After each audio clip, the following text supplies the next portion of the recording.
Salutations à toute la famille du Terre. Ça va de votre côté? Voilà. Je me présente d'abord. Je suis Ben, 100% Camer, qui vit pour l'instant du côté de chez les Diamants là, comme on dit. J'étais depuis dans le sous-marinage. Un sous-marinage est vraiment très profond parce que je ne sortais jamais. J'étais seulement dans le sous-marin nucléaire à l'heure là. Je m'intéresse aujourd'hui au sujet d'actualité du Terre. Le sujet d'actualité du Terre, si vous le savez bien, c'est la situation de l'Afrique. Voilà. Un sujet que la RC Makeba de la France, Big Up RC, a commencé. Le réfrère Paul Sequet de l'Arabie Saoudite a continué. Big Up réfrère, tu m'as même encouragé à faire la vidéo, merci. Il s'agit donc de donner un peu mon point de vue aussi sur le sujet. Comme Joseph Destetnon a dit, chacun va un peu donner son point de vue pour qu'on essaie un peu de répondre à la question. Donc chacun va mettre son condiment pour qu'après on puisse chop nous tous la sauce là. Quand on observe un peu la situation actuelle de l'Afrique, on peut faire une sorte de bilan. On peut essayer d'élaborer un petit bilan qui voilà, qui va nous faire mieux comprendre un peu le problème de ce qui se passe là. En Afrique, nous sommes en train d'évoluer. Bien sûr, il y a une évolution. Les pays sont sur la voie d'un développement. Et aussi, il y a pire. Dans d'autres continents, par exemple, il y a des situations qui sont encore beaucoup plus critiques. Donc, merci pour cela. Mais si on voyait un peu la partie vide du verre, quand je parle de la partie vide du verre, je parle du fait qu'on n'arrive pas à prospérer. En Afrique, c'est comme s'il y avait un blocus, on n'arrivait pas vraiment à se développer, on n'arrive pas vraiment à évoluer, je veux dire. En tant qu'Africain déjà, on est très souvent trompé de la vraie réalité des choses qui nous concernent pourtant directement. Un Africain standard a des objectifs qui est déjà de survivre, de protéger sa famille et aussi des objectifs personnels, comme par exemple avoir un travail, avoir de l'argent, avoir un champ ou alors avoir une boutique, enfin des objectifs personnels quoi. Mais penser aux problèmes qu'il faut résoudre, c'est pas quelque chose qui vient très souvent dans les objectifs de l'Africain standard. Quand je dis l'Africain standard, c'est celui qui vit en Afrique, qui fonctionne en Afrique, quoi. Donc, penser aux problèmes à résoudre. On voit très bien que la situation, ça ne va pas. Il faut penser à améliorer donc cette situation. Parce que si on ne pense pas à améliorer la situation, le futur sera toujours problématique, comme le présent et comme le passé. Il y a toujours quelque chose qui ne va pas. Si on n'améliore pas ça, ça ne va pas changer, ça c'est sûr. En vérité, cette chose qui ne va pas là peut être ciblée par par beaucoup de manques. Il y a plein de manques là qu'on peut essayer de recenser. Quelques exemples. Déjà la puissance. De nos jours, la puissance est symbolisée par l'argent. Ça c'est la manière la plus concrète de voir les choses. Parce que la puissance de nos jours, on voit la production des pays. Par exemple, les pays puissants de nos jours sont des pays qui ont une production élevée, un PIB élevé, produit intérieur brut. Donc ils produisent beaucoup, ils sont puissants. Donc la puissance de nos jours, c'est l'argent. Un autre manque, le manque de confiance en soi. On doit se dire que on est africain, on doit changer la situation. On peut changer la situation et il faut qu'on change. Donc, on changera cette situation. Il faut changer la situation actuelle, changer ça et prendre vraiment ça comme un devoir, quoi. Un autre manque, ça peut aussi être le manque d'espoir. Parce que beaucoup d'entre nous disent ou diront quand on leur pose la question par rapport au futur de l'Afrique, diront que l'Afrique déjà depuis le passé, c'est un peu l'indemne. Le présent, c'est un genre. Et le futur, c'est dit seulement que si ça change, si on réussit à évoluer, c'est que c'est bien. Et si on ne réussit pas, c'est que c'est la malchance. C'est l'idée, c'est qu'il faut s'enlever. de la tête, parce qu'il faut changer cette situation, il faut se décider, sinon ça ne changera pas. Ça fait déjà des centaines d'années que la situation est, je peux dire, que la situation stagne, quoi. Par rapport aux autres, on est toujours un genre derrière comme les las. Voilà. Un autre manque serait peut-être aussi le manque d'union. Parce qu'on remarque que de nos jours, les puissances qui agissent à l'échelle mondiale sont des puissances basées un peu sur l'union. Enfin, les grandes puissances mondiales d'aujourd'hui sont basées sur l'union, quoi. Une union peut-être qui nous manque, parce que, enfin, on a quelques unions un peu en Afrique, mais ce n'est pas déjà ça. Il faut encore évoluer un peu la chose. Tous ces manques-là sont stimulés par des influences, finalement. Des influences négatives venant d'ailleurs, qui au final ne nous apportent rien de bon. Il y a des puissances dans ce monde, des puissances qui sont fortes en PIB, qui sont très riches, qui dirigent le monde, qui possèdent de l'argent, dirigent le monde, qui contrôlent l'argent, dirigent le monde. Et de nos jours, la loi du plus fort, on le sait, ceux qui ont l'argent dirigent le monde. Donc, nous fonctionnons selon les règles de ceux qui décident, quoi. Et oui, quand je parle de ces influences négatives-là, je parle beaucoup plus de l'Occident. Ce n'est pas le seul problème, mais il fait partie des majeurs, des problèmes majeurs. Il y a une certaine dominance, il y a une certaine domination venant de la part de l'Occident qui piétine un peu l'Afrique, je dirais. Ils nous ont influencés par le passé, ils nous influencent, et si on ne change rien, ils nous influenceront. Et je tiens bien à préciser que quand je dis Occident, là, les Occidents, quand je dis l'Occident et les Occidentaux, je ne parle pas des habitants de l'Occident, hein, non. Chacun vit selon ses principes. Moi, je parle plutôt de l'élite occidentale, donc ceux qui contrôlent même cet Occident-là. Ce sont eux donc qui décident, ce sont eux qui doivent voir un peu de plus près cette situation-là. Parce que jusque-là, on a vraiment l'impression qu'il y a quelque chose qui ne va pas. Pour mieux comprendre alors cela, l'histoire a l'air très importante alors, pour mieux comprendre la situation actuelle de l'Afrique. Notre histoire, c'est l'histoire de l'Afrique noire, ou alors l'histoire de l'Afrique en général. Mais j'aimerais bien sauter cette partie, parce que cette partie de l'histoire, parce qu'il y a déjà eu des refrains comme Paul Sequet ou bien comme Joseph qui ont beaucoup parlé de ça. Et je pense que le sujet va encore continuer, donc ils vont encore sortir d'autres vidéos qui vont parler de ça. Donc le mieux c'est que je saute un peu cette partie, sinon je risque de répéter ce qu'ils ont déjà dit. Donc, quand on voit un peu les causes de notre situation, toutes ces influences-là qu'on ressort d'ailleurs, des influences qui compressent l'Afrique là, une des théories, dont beaucoup de gens qui ont réfléchi à ce sujet-là, diront que, enfin, ça c'est une comparaison que je sors, la colonisation, oui je dis colonisation parce que beaucoup de gens vont me dire, bon, colonisation, il ne faut pas sortir de vieux mots comme ça, ce sont des mauvais souvenirs qu'il faut oublier. Bien sûr, le mot colonisation, il faut l'oublier. Enfin, c'est quelque chose qui n'a plus l'air d'exister aujourd'hui. Mais pourtant, quand on analyse un peu la situation, on a l'impression qu'il y a une sorte de continuation de la colonisation, mais cette fois-ci d'une colonisation moderne. On passe par là, comme Paul Sequet a dit, pour atteindre des objectifs, quoi. C'est un peu comme une histoire d'agenda, tout est déjà écrit, comme Joseph aussi a dit, tout est déjà écrit, tout est déjà planifié pour atteindre certains objectifs de manière indirecte de nos jours. Parce que la manière directe où on fouettait les gens et tout ça, on leur demandait des trucs trop stricts là, ça ne peut plus marcher de nos jours.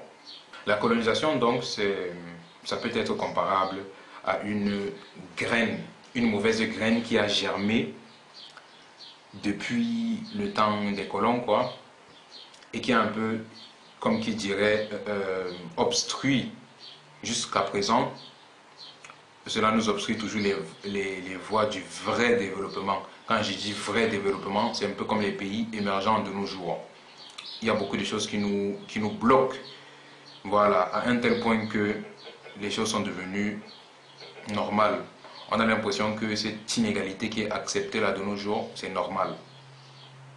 Voilà. Il y a beaucoup de choses, en parlant même d'inégalité, il y a beaucoup de choses. De nos jours, il te faut seulement le bon passeport pour être bienvenu un peu partout. Et voilà, des inégalités acceptées. On a l'impression que certaines vies valent moins ou plus que d'autres. Et ça, c'est très mauvais. Une histoire, par exemple, qui résume un peu cette histoire d'inégalité acceptée de nos jours-là. Dernièrement, il y avait un reportage, enfin j'ai vu un reportage où il y avait un reporter qui est parti quelque part au nord du Nigeria, dans un village, là où les terroristes, certains terroristes, ont maltraité, enfin ils sont allés même jusqu'à exécuter une bonne partie de la population d'un village. Les cadavres étaient alors là sous le pont. Il y avait un pont comme ça, une rivière en dessous. Il y avait des cadavres là, plein de cadavres. Je ne peux même pas dire le nom parce que je ne me souviens même plus. Et enfin, le reporter il est venu, il pose la question aux autorités. Oui, il y a des cadavres, c'est très triste. C'est quoi? Est-ce qu'on va même identifier les corps là? Et les autorités disent seulement oui, bon, on ne sait pas comment on va faire, bon, on va identifier les corps là, un genre, un genre. Regardez cette situation, ça c'est des trucs que les gens ne connaissent même pas et ça c'est seulement un seul exemple de quelque chose qui arrive de mauvais en Afrique parce qu'on sait très bien comment les gens souffrent là-bas et comment les gens taillent souvent en Afrique pour rien. Mais quand il y a un problème un peu comme Charlie, ce qui s'est passé dernièrement en France là, un petit Charlie comme ça qui a tué quelques gens, le lendemain, dans tous les réseaux sociaux, dans tous les journaux, partout, tout le monde a les pancartes, c'est moi, je suis Charlie, je suis Charlie. Des potes en moi, même sur Facebook, tout le monde qui ne know même pas que c'est même quoi, ils ont seulement commencé à écrire je suis Charlie, je suis Charlie. Tout ça parce qu'il y a seulement une influence. Personnellement, je ne suis pas contre ça. Hein. Quand moi-même j'ai vu la vidéo de Charlie, là où il y avait le monsieur qui tue de sang-froid comme ça son congénère, j'ai été choqué. Hein. Tout le monde qui a vu ça, vraiment, ça choque. Mais c'est plus cette histoire d'inégalité là dont je veux parler. Certains gens qui meurent, on a l'impression que la vie valent moins que d'autres, quoi. Une inégalité acceptée, un contrôle de nos pays, indirectement mais appliqué. Parce que quand on voit nos pays,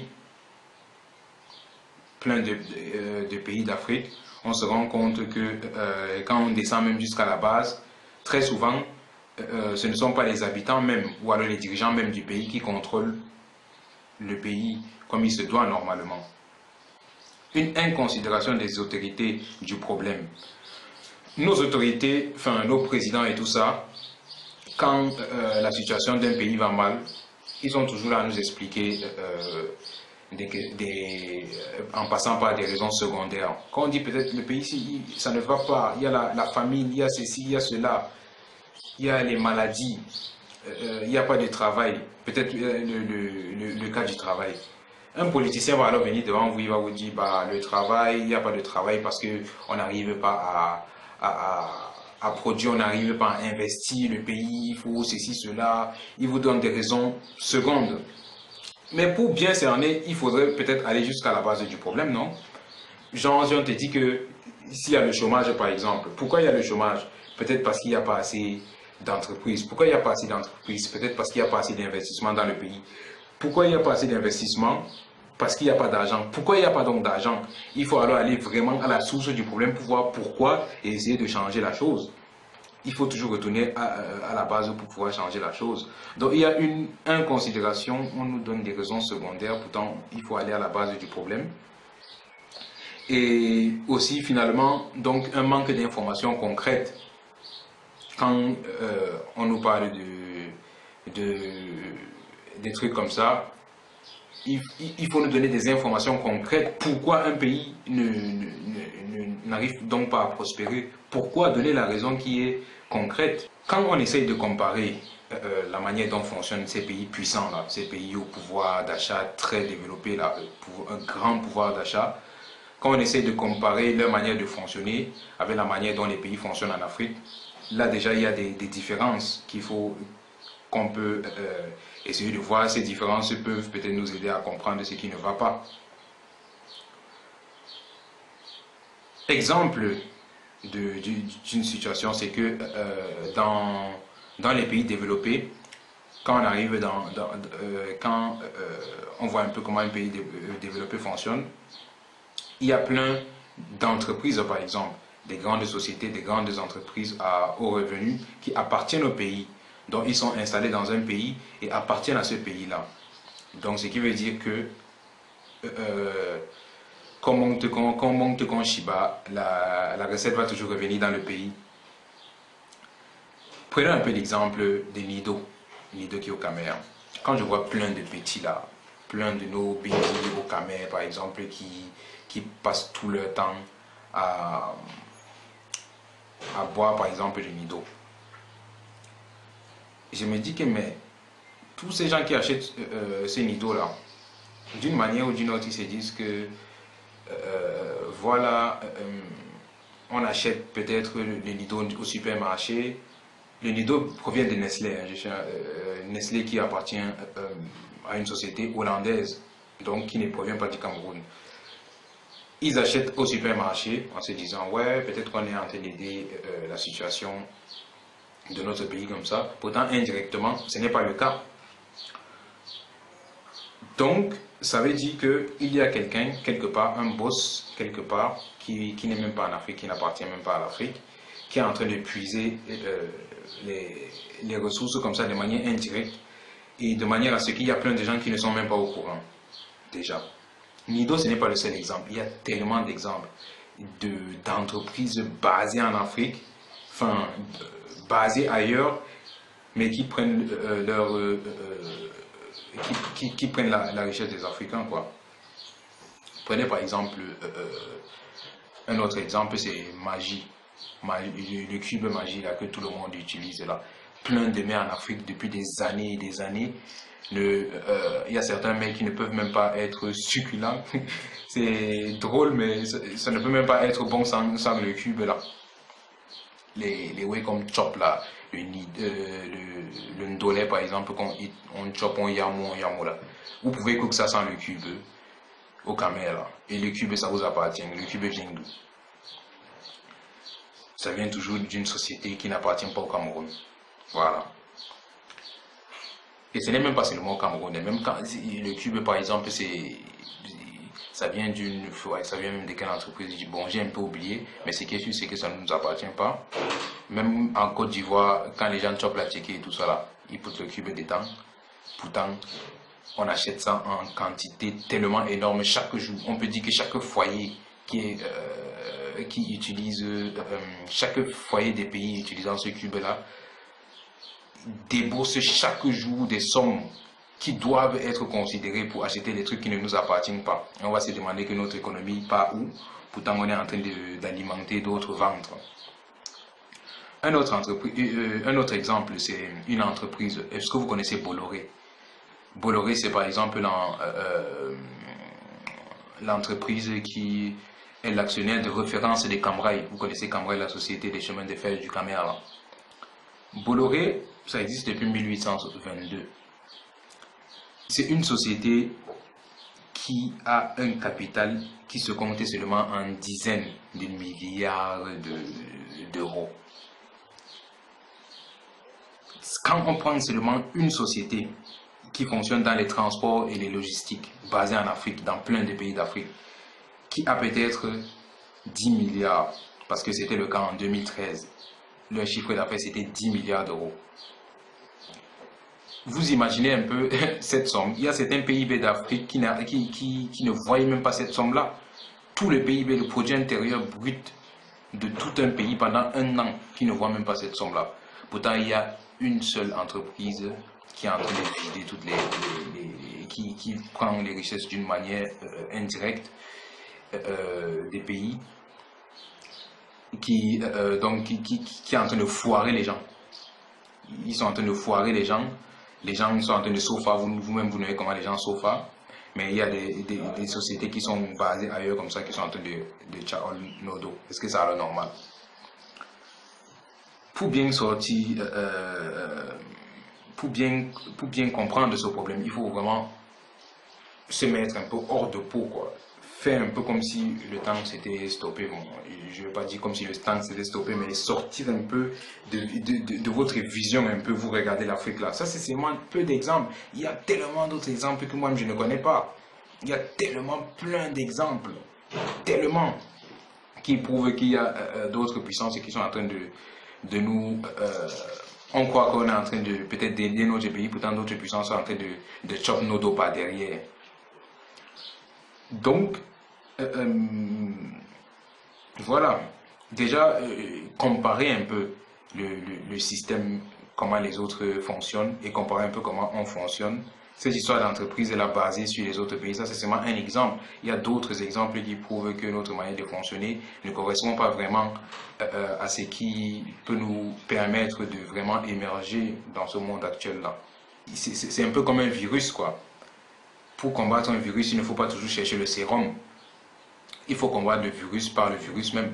Donc chercher une sorte de vaccin qui va comprendre un peu comment le virus fonctionne, tout ce qu'on est en train de nous faire là, et chercher comment contourner ça pour pouvoir vraiment prospérer, pour pouvoir vraiment évoluer. L'arrêt, c'est par exemple de la France qui a commencé sa vidéo en parlant de tournant historique. C'est des thèmes comme ça là que les Africains qui veulent évoluer là doivent parler. Hein. Aujourd'hui, on remarque un tournant historique, il y a beaucoup de choses qui sont en train de changer. Tous ces manques-là qu'il y a en Afrique, c'est la nouvelle génération, c'est-à-dire la nouvelle génération des Africains qui doit combler tous ces manques-là.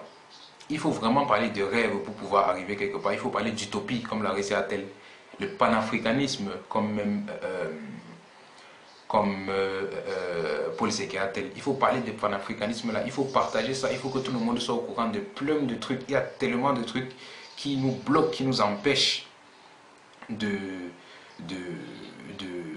pouvoir évoluer. Donc il faut prendre espoir. Utopie, panafricanisme, José de Salida. Il y a plein d'avantages que nous avons. Il y a tellement d'avantages que nous avons qu'il faut se baser aussi sur ça pour pouvoir un peu changer. Historiquement parlant même, il s'agit déjà d'un peuple qui a un moral fort. Les Africains, c'est un peuple qui a un moral. L'Afrique est pourvue d'un peuple qui a un moral très fort déjà. Les petites bêtises là, les petits way qui ne servent à rien là, ça n'influence plus personne. Donc déjà, ce moral fort là, quand on veut, il y a une motivation. Il n'y a pas de fils à maman. Les fils à maman sont rares. Est-ce que voilà quoi, ce que je veux dire, c'est qu'il y a déjà... ça, c'est déjà un des avantages que nous avons. Il y a d'autres avantages comme le fait que plein de matières, les minéraux, comme par exemple le lithium, les trucs qu'on utilise là pour fabriquer les smartphones, pour fabriquer les batteries des smartphones, ou bien pour fabriquer les batteries en général, même des voitures électriques. C'est une matière première qui provient d'une terre rare qui vient principalement de l'Afrique. Enfin, un grand pourcentage. Ça, c'est qu'un seul exemple. Il y a plein d'avantages. On doit se baser sur ça. Il faut qu'on contrôle nos richesses nous-mêmes pour pouvoir évoluer, sinon ça ne va jamais arriver. Regardez par exemple l'exemple des pays, les pays émergents là, qu'on appelle, il y a un groupe de pays émergents qu'on appelle BRIC là. Donc BRIC c'est Brésil, Russie, Inde, Chine. Ouais, il y a quelques années c'est devenu même BRICS avec un S à la fin parce qu'il y a South Africa pour Afrique du Sud et qui s'est ajouté dessus. Ce sont des pays émergents et selon j'avais lu, selon un parlementaire russe qui a un peu analysé la situation des pays du BRICS là, il a dit que d'ici 2 à 3 ans, le PIB global du groupe des BRICS va surpasser celui du groupe du G7. Vous savez tous, le G7, c'est même lui-même l'Occident là, parce que ce sont les pays les plus puissants du monde de nos jours. C'est quoi? C'est les États-Unis, le Canada, l'Allemagne, la France, la Suisse, l'Italie. Un truc comme ça, je ne suis pas sûr, ça reste encore à vérifier. Mais il y a plein de trucs qui nous montrent alors qu'il s'agit d'un tournant historique, un tournant qui montre déjà même que ce système, ce capitalisme même là qu'ils ont, que le système occidental a instauré, c'est en train de monter, de les dépasser en taille. Il y a déjà eu des gens qui ont compris comment il faut contourner leur système et comment il faut revendiquer les droits. Il ne faut plus se laisser prendre des richesses comme ça sans rien dire. Tournant historique donc, parlons d'utopie, parlons de panafricanisme, on doit en profiter de tout ça pour sortir un peu du trou.